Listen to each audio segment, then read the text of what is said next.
Hello friends, this is Poonam Tomar. एक बार फिर से आप सभी का स्वागत करती हूँ आपके अपने चैनल पूनम एजुकेशन अकेडमी पर। सो फ्रेंड्स, आज हम पढ़ने वाले हैं ईवीएस की सेकंड क्लास।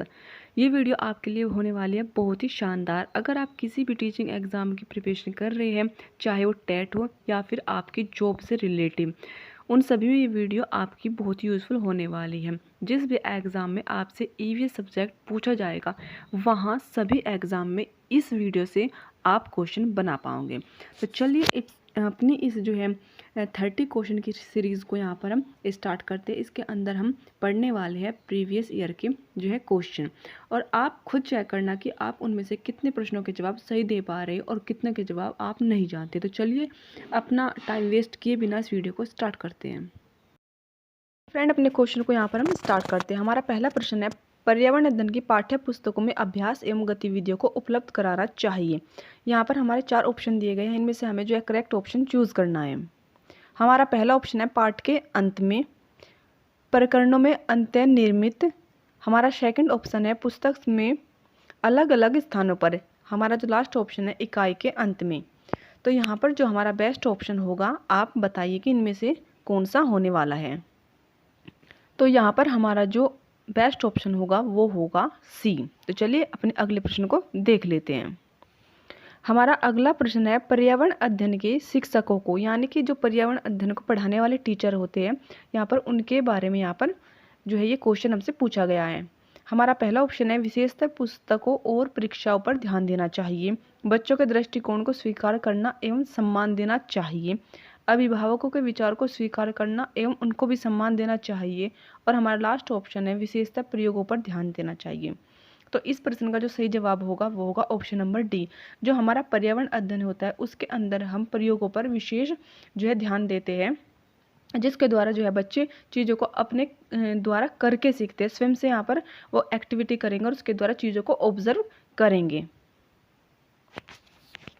हमारा अगला प्रश्न है, प्राथमिक स्तर पर बच्चे का आकलन करने का सर्वश्रेष्ठ तरीका है का प्रयोग करना। यहाँ पर 4 ऑप्शन दिए गए हैं, जिनमें से हमारा सही जवाब होगा पोर्टफोलियो। चलिए अपना अगला प्रश्न देख लेते हैं। एक शिक्षक पढ़ाते समय श्रव्य दृश्य सामग्रियों एवं शारीरिक गतिविधियों का प्रयोग करता है, क्योंकि ये। हमारा पहला ऑप्शन है, शिक्षार्थी को दिशा परिवर्तन उपलब्ध कराते हैं। हमारा सेकंड ऑप्शन है, जो अधिगम वृद्धि में अधिकतम इंद्रियों का प्रयोग करते हैं, शिक्षक को आराम उपलब्ध कराते हैं, प्रभावी आकलन को सुगम बनाते हैं।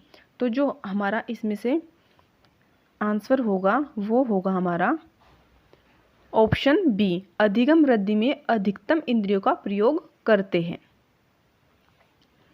सीमा प्रत्येक पाठ को रटकर तुरंत सीख लेती है, जबकि लीना चर्चा एवं ब्रेन स्टॉर्मिंग के बाद प्रत्येक पाठ को समझती है। यह के विकासात्मक सिद्धांत की ओर संकेत करता है। व्यक्तिगत विभिन्नताओं के आधार पर सामान्य से विशिष्ट की ओर, निरंतरता या फिर अंतः संबंध। तो इनमें हमारा जो बेस्ट ऑप्शन होगा, यानी कि हमारा जो आंसर होगा वो होगा ऑप्शन नंबर ए, व्यक्तिगत भिन्नताओं के आधार पर। क्योंकि हर मनुष्य एक दूसरे से अलग होता है, उसकी जो डेवलपमेंट की प्रक्रिया होती है वो अलग होती है, उसके सीखने की जो चीज़ें होती है, किस तरह वो ऑब्जर्व करता है चीज़ों को। तो हर इंसान के यहाँ पर आपको अलग अलग ये एबिलिटी देखने को मिलती हैं। के अलावा निम्नलिखित पर्यावरण अध्ययन पढ़ाने की विधियाँ, यानी कि हमें ये 4 विधियाँ यहाँ पर दी गई, जिनमें से एक विधि को छोड़कर बाकी 3 विधियाँ पर्यावरण अध्ययन को पढ़ाने की विधि है, और एक विधि इनमें से पर्यावरण की जो है पढ़ाने वाली विधि नहीं है। समस्या, सहयोगात्मक अधिगम, निर्देशित खोज, व्याख्यानों द्वारा स्पष्ट करना। तो यहाँ पर हमारा जो आंसर होगा वो होगा ऑप्शन नंबर डी, जो व्याख्यानों के द्वारा पढ़ाना है वो इसके अंदर नहीं आता। पर्यावरण अध्ययन की कक्षा में संकल्पनाओं को स्पष्ट करने के लिए कविताओं और कहानी कथन का प्रयोग करना सहायता करता है। सही दिशा में विद्यार्थियों की ऊर्जा का सरणीकरण करने में, पाठ को आनंदमयी और रोचक बनाने में। थर्ड ऑप्शन है हमारा, स्थानीय एवं वैश्विक स्तर पर संसार की प्रकृति को खोजने और कल्पना करने की योग्यता को बढ़ावा देने में। और हमारा लास्ट ऑप्शन है, शिक्षार्थियों में निहित भाषा एवं सांस्कृतिक विविधताओं का ध्यान रखने में। तो यहाँ पर जो हमारा ऑप्शन नंबर सी है वो इसका उत्तर होगा। देखिए यहाँ पर दिया गया है कि स्थानीय और वैश्विक स्तर पर संसार की प्रकृति को खोजने और कल्पना करने में, तो जो हमारा पर्यावरण के अंदर हम कविता और कहानियों का प्रयोग करते हैं तो वो हमारी जो है कल्पनाओं की शक्तियों को बढ़ाता है, यानी कि बच्चे चीज़ों को कल्पना करके ज़्यादा अच्छे से समझ पाते हैं। डिसलेक्सिया मुख्यतः की समस्या के साथ संबंधित है। जो हमारे डिसलेक्सिया बीमारी होती है वो रिलेटिव होती है। यहाँ पर 4 ऑप्शन दिए गए जिनमें से हमें अपना जो है करेक्ट ऑप्शन चूज़ करना है। बोलने और सुनने, पढ़ने, सुनने। तो यहाँ पर हमारा जो ऑप्शन नंबर सी है वो बिल्कुल करेक्ट होगा। देखिए मैं आपको बता देती हूँ, जो डिसलेक्सिया नामक बीमारी है, इस बीमारी को जो डिसलेक्सिया नामक नाम दिया गया वो जो हमारे वैज्ञानिक हुए रुडोल्फ वैज्ञानिक है, उन्होंने इसको है जो डिसलेक्सिया का नाम दिया है इस बीमारी को। सहयोगात्मक अधिगम में पुराने एवं अधिक दक्ष विद्यार्थी छोटे एवं कम कुशल विद्यार्थियों का आकलन करते हैं। इसका परिणाम है, यानी कि जो एक आपसे सीनियर बच्चा है उसको अगर हम छोटे बच्चों को पढ़ाने के लिए कहेंगे तो वो अपने किन कौशलों को यहाँ पर जो है प्रयोग करके हमें दिखाएगा। तो हमारे सामने 4 ऑप्शन है, इनमें से हमें बेस्ट ऑप्शन चूज करना है। उच्च नैतिक विकास, समूह में द्वंद्व, गहन प्रतियोगिता, उच्च उपलब्धि और स्वयं गरिमा।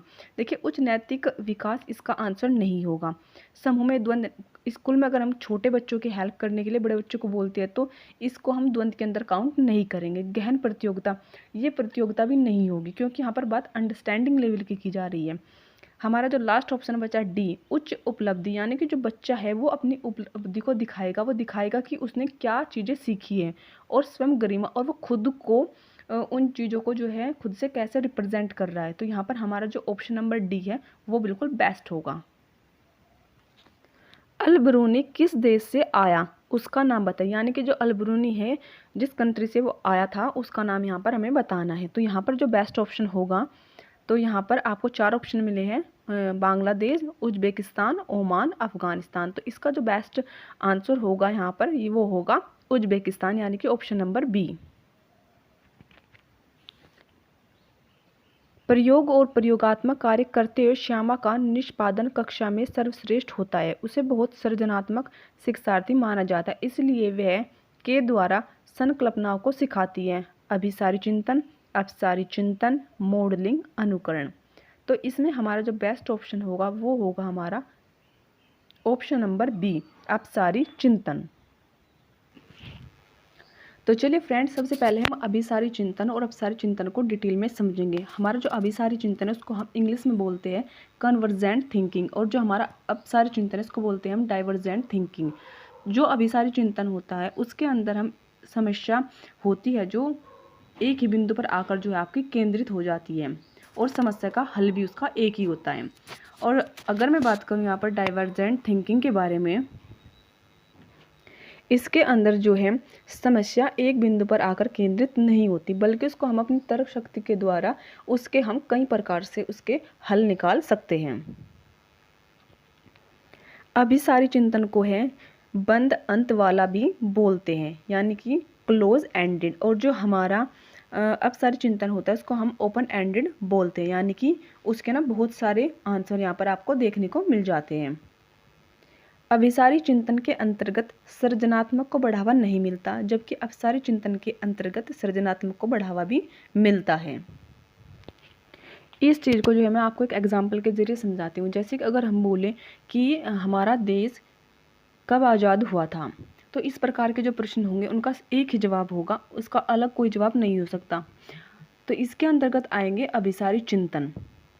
और अगर मैं बात करूँ यहाँ पर कि आपके जो प्रधानमंत्री है उसकी प्रॉपर्टी बताइए, उसके गुण बताइए, उनका नेचर बताइए, तो इसके ना आप अपने अनुसार जितना भी जानते हो यहाँ पर उसको डिस्क्राइब करके बता सकते हो। तो इसलिए इसको ओपन एंडेड भी बोलते हैं। अभिसारी चिंतन में चीज़ों को ना बहुत व्याख्या के द्वारा बहुत डिटेल में बताया जाता है, जबकि अभिसारी चिंतन में डिटेल प्रोसेस नहीं होता। कक्षा में एक प्रभावी शिक्षण अधिगम प्रक्रिया होती है, जब शिक्षक बच्चों के ज्ञान को पढ़ाई जाने वाली नई संकल्पना के साथ जोड़ने में सहायता करता है। इसके साथ पार्श्व में निहित उद्देश्य को बढ़ावा देना, वैश्विक भिन्नताओं, शिक्षार्थी स्वायत्तता, पुनर्बलन, ज्ञान का सह संबंध एवं स्थानांतरण। तो इसका जो है बेस्ट आपका जो ऑप्शन होगा वो होगा हमारा ऑप्शन नंबर डी। जब हम बच्चों को नई चीज़ें सिखाएंगे तो वो उसको पुराने ज्ञान से जो है जोड़कर अपनी नई चीज़ों को आसानी से समझेगा। यानी कि वो नए ज्ञान में और पुराने ज्ञान में जो है एक रिलेशन बनाएगा, संबंध बनाएगा और उसको ना रिप्लेस करेगा कि ये चीज़ ऐसे हो सकती है, तो अगर मैं इसमें ये चेंजेस लाऊं तो वो और बेहतर होगी। तो यहाँ पर ऑप्शन नंबर डी आपका इसलिए बिल्कुल करेक्ट होगा। रोहन के विद्यालय में एक विज्ञान प्रदर्शनी का आयोजन किया गया था। इसका आयोजन एक उद्देश्य के साथ किया गया था, यानी कि जो कि विज्ञान प्रदर्शनी लगाई गई थी तो उसका उन्होंने एक जो है एम यानी कि एक उद्देश्य रखा था। आपके विचार से कौन सा उद्देश्य सर्वाधिक उपयुक्त होगा? तो आपको ना एक ऑप्शन यहाँ से चुनना है जो इसके लिए बहुत ही बेस्ट होगा।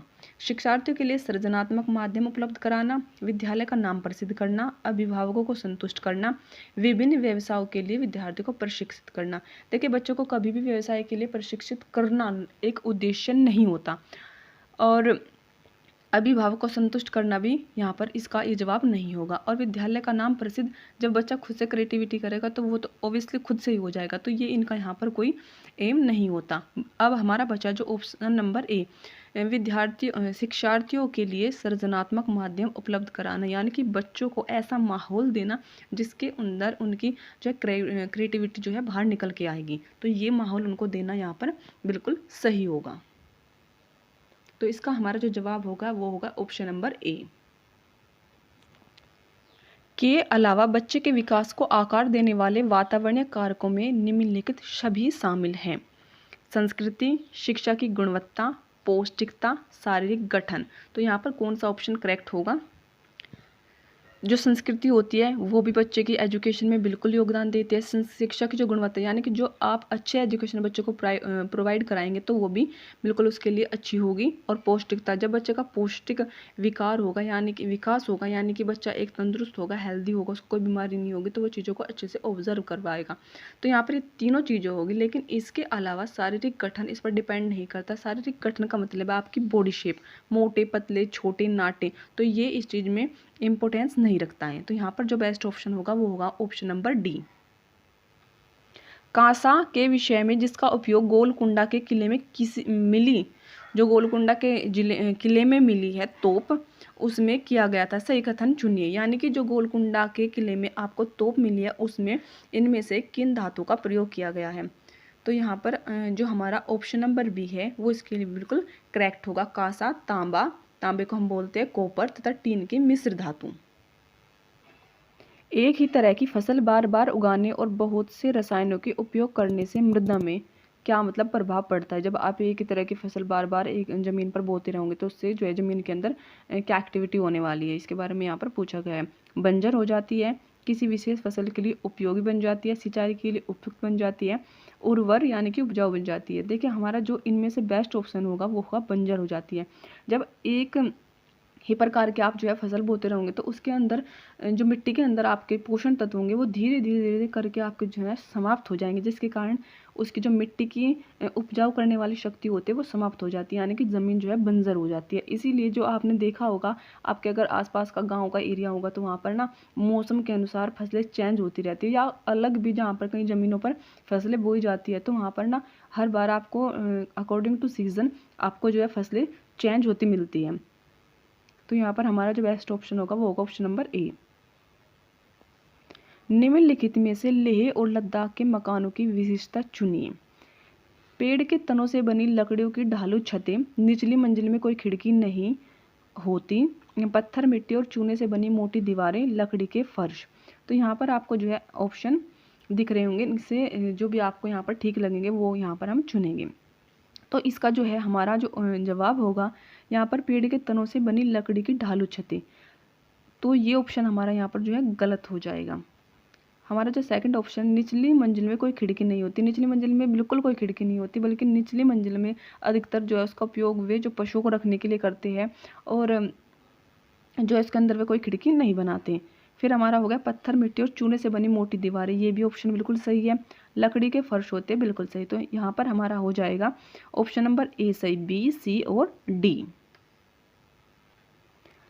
तरुण भारत संघ नामक समूह संबंधित है।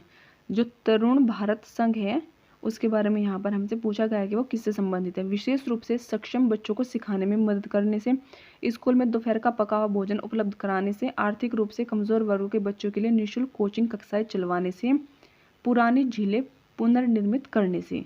तो हमारे यहाँ पर जो बेस्ट ऑप्शन होगा वो होगा ऑप्शन नंबर ए, विशेष रूप से सक्षम बच्चों को सिखाने में मदद करने से। सॉरी, ये ऑप्शन नहीं होगा। हमारा जो ऑप्शन नंबर डी है, यहाँ पर पुरानी झीलें पुनर्निर्मित करने से, ये हमारी जो है संघ यहाँ पर काम करेगा। तो इसका हो जाएगा फ्रेंड्स ऑप्शन नंबर डी। सांपों के संदर्भ में सही कथन चुनिए। हमारे देश में केवल 4 तरह के जहरीले सांप पाए जाते हैं। नाग जहरीले सांपों का एक प्रकार है, बिल्कुल सही। जहरीले सांप के 4 खोखले दांत होते हैं। जब सांप किसी व्यक्ति को काटता है तो जहर इन खोखले दांतों से उसके शरीर में चला जाता है। जो सामने के दांत होते हैं वो खोखले होते हैं और जब वो किसी व्यक्ति को या पशु को काटता है तो उनके अंदर से जो है उसका जहर बाहर निकलता है। सांप के कांटे की दवाई सांप के जहर से बनाई जाती है। तो यह ऑप्शन जो डी होगा ये हमारा गलत हो गया। तो यहाँ पर हमारा ऑप्शन नंबर ए, बी और सी बिल्कुल सही होंगे। तो चलिए देख लेते हैं ये हमें किस ऑप्शन में देखने को मिलेंगे। यहाँ पर जो ऑप्शन नंबर सी है वो बिल्कुल सही जवाब होगा। निम्नलिखित में से पेट्रोलियम के लिए सही अभिलक्षण चुनिए। बदबूदार पतला पीला द्रव, अच्छी गंध का पतला नीला रंगीन द्रव,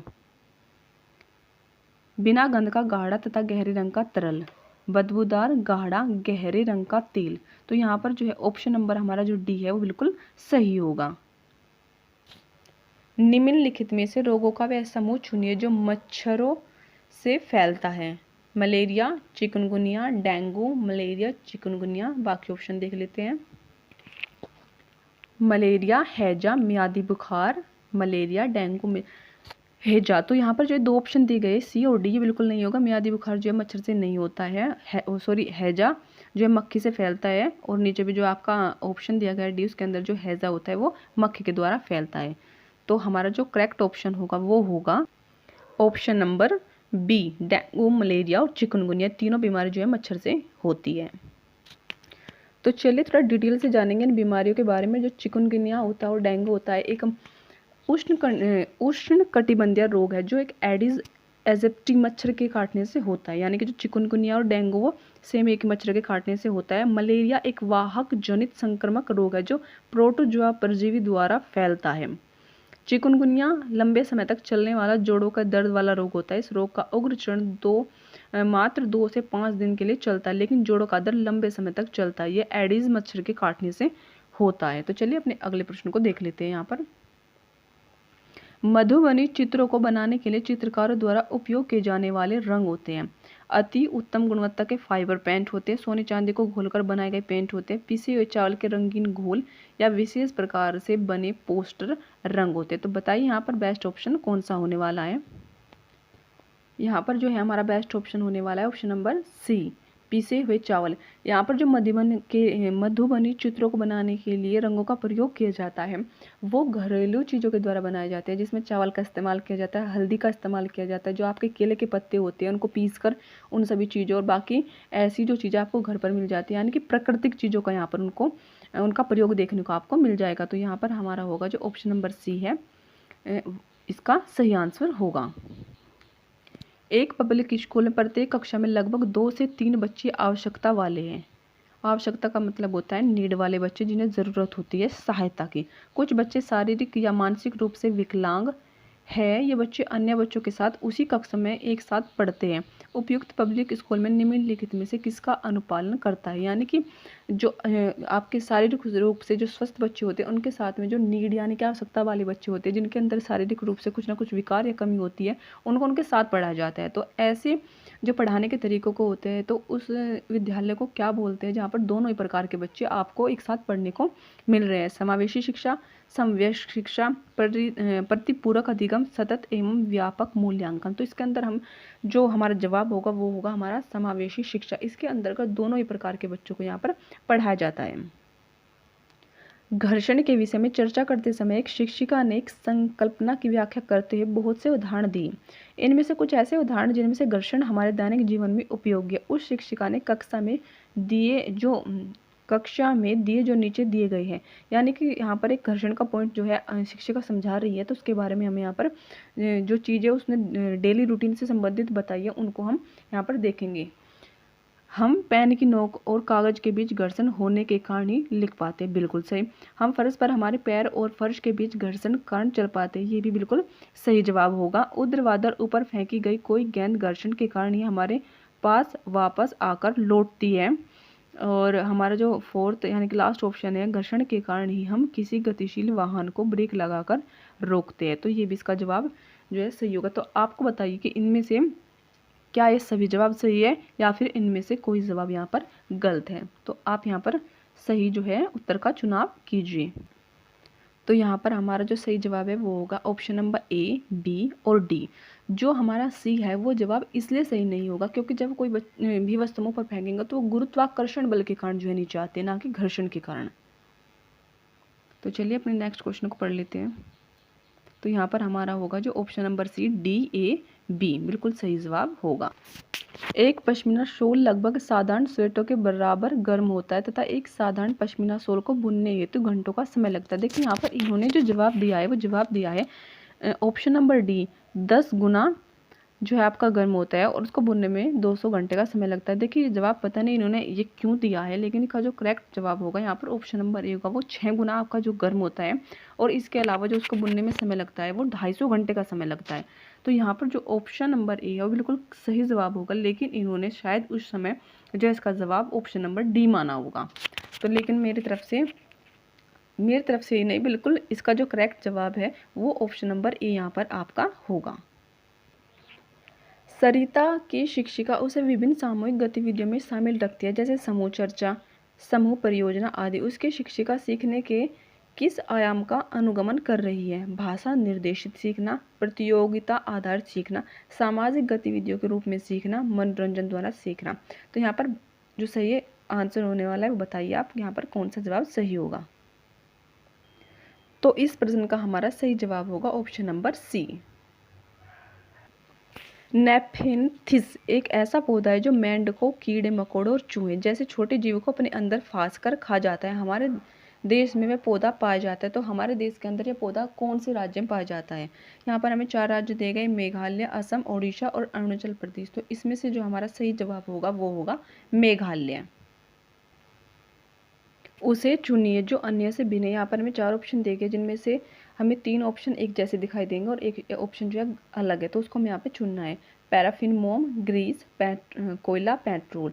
तो जो कोयला है वो इन तीनों में से सबसे अलग है, तो यहाँ पर हमारा जो आंसर होगा वो होगा ऑप्शन नंबर सी। अब बात कर लेते हैं हमारा जो लास्ट क्वेश्चन है उसके बारे में। बिहार के गाँव में बहुत से किसान अतिरिक्त धन कमाने के लिए मधुमक्खी पालन करके शहद एकत्रित करने का कार्य करते हैं। मधुमक्खी पालन शुरू करने का सबसे अच्छा समय है अप्रैल से जून, जुलाई से सितंबर, अक्टूबर से दिसंबर, जनवरी से मार्च। तो यहाँ पर बेस्ट ऑप्शन बताइए, यहाँ पर आपका जो है ऑप्शन कौन सा सही होगा। यहाँ पर जो है हमारा करेक्ट आंसर होगा अक्टूबर से दिसंबर, यानी कि ऑप्शन नंबर सी हमारा जो है सही जवाब होगा। सो फ्रेंड्स, आज की वीडियो में इतना ही। नेक्स्ट वीडियो में हम बात करेंगे नेक्स्ट पार्ट के बारे में, जो है उसके अंदर हम 30 क्वेश्चन फिर से ऐसे ही लेके आएंगे। अगर आपको वीडियो पसंद आए तो प्लीज़ वीडियो को लाइक करें, शेयर करें और कमेंट करके आप अपने सुझाव दे सकते हैं और हमारे चैनल को सब्सक्राइब करें। So thank you for watching this video.